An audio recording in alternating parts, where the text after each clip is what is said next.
All right. So now I have the pleasure of introducing the person that was the first one to get vaccinated in the state of California. I had the privilege of being there with her and Eric Garcetti, the mayor of LA, down at Kaiser. I think it was in December of last year. So let me welcome up to the stage Helen Cordova. Not only receiving the first vaccine, but being on the front lines of this pandemic. Helen, how are you feeling? I am feeling so emotional, hopeful. December 14th will live in my memory forever. Not only getting that first dose, but knowing, hindsight is always 20/20. And so at that point, we were beginning to manage the biggest wave that our unit saw. And we were tried to our very wit's end. Our resilience was definitely tested. And to look back now to where we were, it's a little eerie, but also just encouraging and exciting how far we've come. And it hasn't been just us, it's been a whole state effort, country, everyone coming together. And we talk a lot about essential workers, and we can't talk enough or thank you enough for being there quite literally on the front lines. And big round of applause to not only Helen, but tens of thousands of others in the state. But you made an interesting point, and it's a good point to contextualize. When you got that first dose, we were in for a dose of real challenge later in December and January. There was a point not too many months ago in January where we had to reach to other states to get, and I don't mean to be maudlin about this, to get body bags. We had run out of body bags in parts of Southern California. So maybe describe some of that heroism you saw, some of the humanity that you saw being there on the front lines during those trying moments. Yeah, it was definitely one of the hardest points of my career, and for sure for all the hundreds of thousands of healthcare workers. We saw way more death than we'd ever like to see. We held way too many hands because families were not able to come into the units. The amount of times that it would just be one after another, it does a number on you. But I definitely saw our team work come through, just being able to look at each other and be like, hey, we got this. Or whether it be for our unit in specific saying, hey, boba run, let's do an order. And that was those little moments in time that brought a little bit of normal in a time of great sadness. No, I appreciate it. What would you tell folks? Because look, the vaccine efforts continue after today. What would you tell folks that are still on the edge of making a decision, still unsure, that think we got this, that we're at this point, we reopen, now I don't need to get my shot? What would you tell folks that may be on the fence around the vaccine? I would definitely, my message has always been the same: get informed, get that objective scientific data. I know early on there's just that hesitancy. It's new, it's unknown. Just how when we first started this pandemic, we just didn't know about this virus, and just when the vaccine first rolled out, there was a lot of nerves and anxiety around it. But I think we've had enough time that has elapsed, and we've seen just so many people roll up their sleeves and get that vaccine and be okay. And so I think that's an encouraging point for those on the fence. I love it. All right, well, big round of applause to our first vaccinated Californian. And now I want to bring up someone you all know from Access Hollywood, and that is Scott Evans, who's going to help us with the big drawing we're about to announce in a second. Oh, shoot. Hey, I'm messed up now. Give me a microphone. Oh, no. How are you, brother? Good to see you. Can we redo this? This is rehearsals. I know, I'm going to take that back. No, I got it now. How y'all doing? No, that'd be cool if it was like 70 degrees or like 110 degrees. How y'all doing? Sweaty. That's better. It's good to be here, man, with some good news. With some good news finally, Scott, and I want to just thank you for all of your hard work. Thank you for being here with us today. Thank you for being here with one of our legitimate heroes. in this pandemic, Shiros, as some may call her. Yeah. Scott, any message to folks, just like Ellen, just anybody out there that may be a little hesitant? We've got a lot of work to do, and as the Assembly member said, still a lot of work to do as it relates to the issues of equity and making sure we're truly reaching out to diverse communities up and down the state. Any final messages as it relates to encouraging people to get vaccinated? Well, I think, being one of the first shows for NBC to come back, Access Hollywood, on stage here in production in California was a major move. It was a major push. And like Helen said, I think the major thing, or the first thing I would say, is to find the the information, right? Don't rely on the situations that you're seeing on Facebook, the comments that you're seeing in social media posts. Find real information, consult with your doctor, and then go about the best decision you can. You know what I mean? I think I would urge everyone out there to get vaccinated. I remember the relief that I felt with the first dose. Would anyone else here agree? There was just a moment of like, okay, cool, that was a prick. that got me. But then there was a sense of just relief and a return to a sense of normalcy. I think that was something that for me was worth it for sure. I love it. And by the way, it must be wonderful to see this semblance of normalcy, right? The doors open. To see the globe spinning again at Universal Studios. Thanks again, Universal. Yeah. Yeah. All right, Scott. So now, brother, are you hot? Man, I'm good. It's all good. Yeah, because you're not sweating out a bead. I mean, oh yeah, no, thank you. I mean, thank you for saying I'm hot. I appreciate it. Let me just explain what we're doing here and what this machine, this contraption is behind you. We've done a series of incentives in the state of California. We did these $50,000 Fridays, which we just announced. We're doing $50 gift cards. By the way, anybody that hasn't been vaccinated will get $50 gift card upon getting vaccinated. We want to encourage folks to take advantage at least of that. But everybody, as I said, that's gotten vaccinated, at least one dose, is in the lottery, even though it's not a lottery, according to the lawyers that are assembled here today. The nod. For a drawing. So 22 million folks, random. Could be one of you, literally, behind the cameras or watching. Could be one of the two of you as well. It can't be me because I'm excluded, sadly. But we are now, we've basically taken that 22 million, we've broken it down to about 200. Those 200, we broke it down to 50. And we have 50 balls in here, we're going to be picking 10. The number is a number that coincides with an individual living in a particular county. Today, we'll announce the county, not the individual, because we respect people's privacy. Helen will put a sticker of where that individual resides in what county, and we're going to pick 10 people at random. Right, Scott? At random. This is not predetermined. Yes, at random. What was my number again? Yeah, no, I think I said you were number 17. Right? 17, yeah. Yeah, that's not the case. It's completely at random. We got 5 members of the lottery here to make sure of that, and there's a fancy guy from security at the lottery. They have their own security at the lottery, so don't mess with security from the lottery. So they take this very, very seriously, as we do as well. But I'm bearing the lead. Scott, Helen, the winners, there'll be 10 of them, not one. Eat your heart out, the rest of the country. There'll be 10 random winners, each winning $1.5 million. So this could be you. Woo! So with no further ado, Helen and Scott, let's get this machine rolling. Okay. And Scott and Helen, you will pull out now these balls. I just want to say for my friends who are watching, we're not picking the numbers, we're reading the numbers. Oh, well done. You know what I mean? That's well done. Well done. Thank you for the clarification. You read? Yeah. You There's the first one. Here we go. No, these are you. All right. All you. What 46. The number is 46. From Los Angeles. From Los Angeles. Los So Angeles. that literally could be many of you. All right. We ready for the next number? I'm ready for the next Oh, number. it's a good one. It's a real good one. 13. The number is 13. 13. Another Los Angeles. Los Angeles. Are you sure you didn't rig this? Now listen, I said I'm reading the numbers. I don't know. I almost called you Gav. Where's that security from the lottery? I want to double check. Come What on. number is this? This is number 10. The number is from 10. Marin County. Marin County. All right. Marin. Hit him, Helen. That's a first. My geography fails me. You got it. I will be honest. Yep, it's right there. Right there. You're looking at it. Right there. Hit him, Helen. Bay Area. Bay Area. Up, Bay Area. up, There we go. There you go. All right. I can save your life, but geography, you know, is a little shaky. I got you, girl. I got you. That's what we're here for. The next number, 25. 25. Riverside. From Riverside, California. Riverside. There are a few folks from Riverside right here. Riverside. All right. Number Okay. 5. It's a good one. What number? Numero uno. What are the chances of that?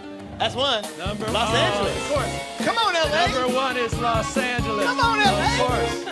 Oh, shoot. Now, something doesn't feel right about this. Y'all ready for another number?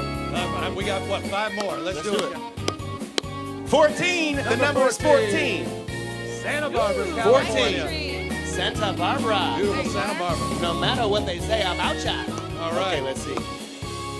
27 is the next number. Number 27. Sacramento. Oh, look Stand at all up. my staffs all applying now. Right?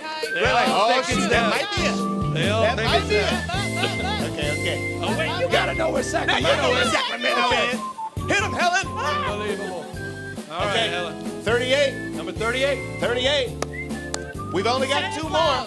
Stanislaus. That's a Stanislaus. first for Stanislaus. Now that's a Oh, boom. well, oh, that was easy. It was easy. Next number. Y'all ready? We got two more. Two more. This is it. 50. The number is 50. 50. Another Los Angeles. $1.5 going to Yeah. Los Angeles. It's a good chance it could be you. Hilda, this is an economic boom. It's a good chance it could be you. The last number. Scott Helen, this is it. Last chance. Can we get to a- win $1.5 million? We have given away almost $15 million. That's a lot of money. That's a lot of damn money. Good Lord, that's a lot of money. That's a lot of money. Okay, can we get a drum roll like a yeah? Come on, give me This is something. Come on, give me something. Ladies and gentlemen, the final $1.5 million Ooh. grand prize lottery winner The number. in the Vax for the win. The number is The number is 23. oh Ventura. County.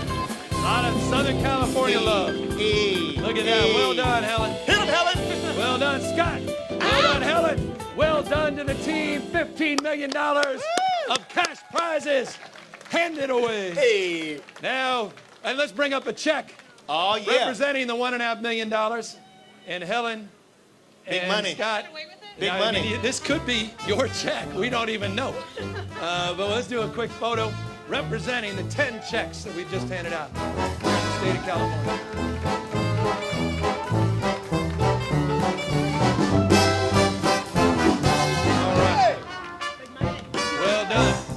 Thank you both for your incredible work, and thank you for the privilege of dishing out $15 million in cash. So good. I want to thank Helen and Scott, and I want to just now ask the members of the press that are assembled to be kind and gracious, considering how warm it is outside, and we'll happily answer a few questions. And then I'm going to invite everybody on stage that was kind enough to participate, and hopefully we'll get to that in just a brief moment, and we will end this show. But we're here to happily answer any questions that any of you assembled may have. Hey, Governor. Jeff Newen with the local CBS station. You know, we're talking about trying to get more people to get vaccinated. We talked about black and brown folks, but two groups around the country that are still lagging are fire departments and police departments. What can we do to get them to sign on, and is there a possibility that we might see a mandate as time goes on? Well, we're continuing to encourage not only police and fire. We've been coming up with some creative incentive programs, and our corrections department as well. We're working with trusted messengers, peers, peer-to-peer, about the power, potency, and effectiveness and safety of these vaccines. We're not anticipating any mandates at this moment, but we want to continue to take care of those first responders. As you know, it wasn't just Helen, the essential workers, our frontline employees, nurses and doctors, but also our frontline employees, represented EMTs, paramedics, police and fire, sheriffs, deputy sheriffs, that we also prioritize in terms of the vaccination program early on when there was scarcity with vaccines. Now there's abundance. We want to continue to see more vaccinations and provide more opportunities, pop-up sites, and more distribution in and around fire stations, as well as different precincts and police departments up and down the state.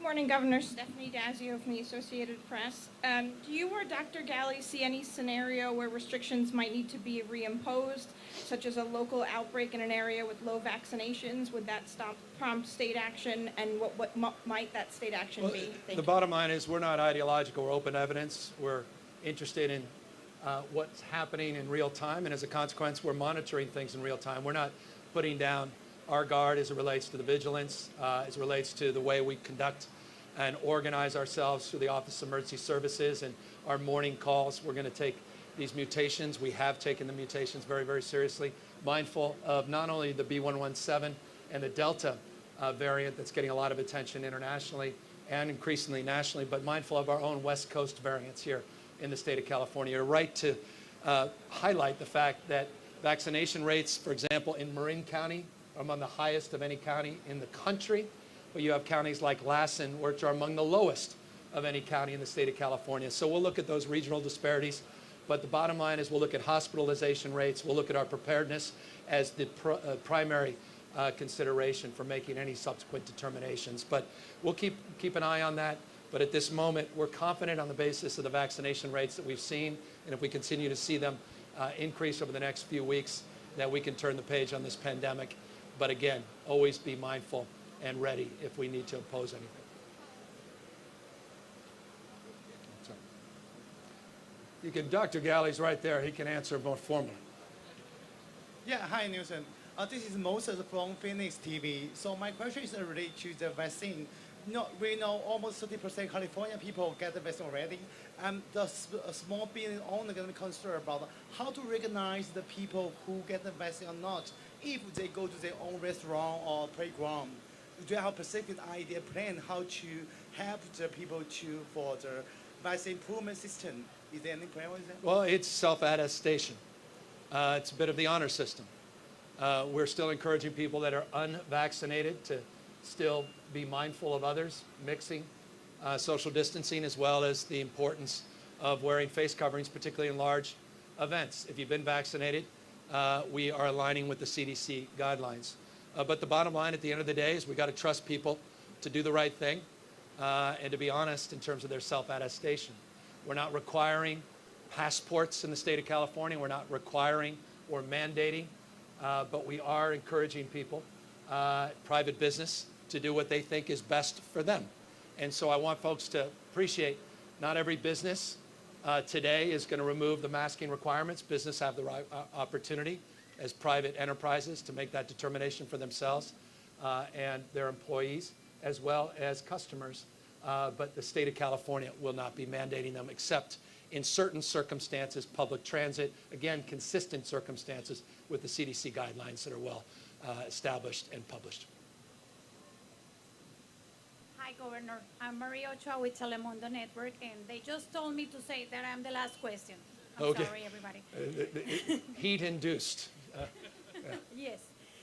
Well, I was going to ask about how people cannot feel discriminated or being violated their privacy when they are, as whether or not they're vaccinated. So how can you allow people not to wear masks or use it without people feeling discriminated? Or Look, we don't want anyone to be discriminated, period, full stop. Wearing a mask or not wearing a mask. We want people to be mindful, most importantly, of their own health, their own safety, their family's health, their family's safety, their community's safety, their workplace, and their colleagues' safety. So if you haven't been vaccinated, we encourage you to be vaccinated. But we trust that you'll do the right thing, not only for yourself, but your loved ones and for your colleagues. That's been the framework for this country. We don't want anyone to be discriminated in any way, shape, or form. That said, we're mindful of what's going on, including what happened tragically yesterday in Georgia as it relates to an incident between a customer and a store employee and a tragic incident of a loss of life because that customer was not wearing a face covering. So we'll continue to be vigilant, but we want people to be thoughtful. We want people to be kind. Look, today's about, hugging again. Today's about reaching out and the serendipity of life, meeting strangers, having the opportunity to experience all the wonders of the world that are here at Universal Studio. Today is a day to celebrate the incredible journey we've been on over the course of the last 15 months. It is also a humbling moment, as the Assembly member said, because it's been a tough journey for tens of thousands of people that have lost their lives, and we're mindful this disease not taking today off. It's not going to take the summer months off. This disease remains as deadly as it's ever been. You're seeing what's happening around the rest of the world. Ask the folks in India and Brazil. Ask the folks in parts of Europe, including the UK yesterday, because of the variants, are delaying their reopening by an entire month because of the Delta variants. So we're going to continue to be vigilant. We're going to continue to be mindful about those changing realities. As I said, We're not spiking the ball, but today is a day to celebrate. A day is a day to, reconnect with strangers, loved ones, family members, give people hugs, remind them we're not out of the woods, and also remind it we're all in this together. And we've got a lot of work to do because I said this, and I'll close. We're not just coming back. We're going to come back more focused on inclusion, more focused on equity, and we're going to come back roaring back.